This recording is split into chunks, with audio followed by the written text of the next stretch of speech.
Është historikisht e dokumentuar se pjesë të rëndësishme të udhëheqjes sioniste që nga koha e babait kësaj ideologjie, Theodor Herzl, e kanë parë antisemitizmin si aleat taktik, duke bashkëpunuar me forca antisemite për të avancuar projektin e tyre kolonial.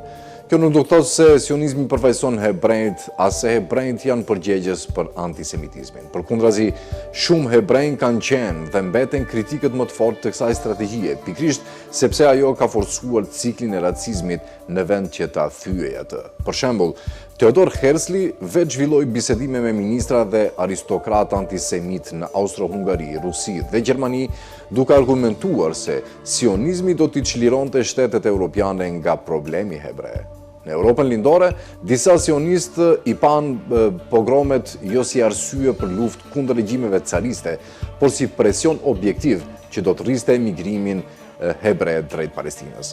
Në vitet 1930, një pjesë e lëvizjes sioniste bashkëpunoi me regjimin nazist të Hitlerit përmes marrëveshjes Havara, e cila lehtësonte transferimin e hebrejve gjerman në Palestinë, ndërkohë që bojkoti antifashist ndërkombëtar i Gjermanisë dëmtoi.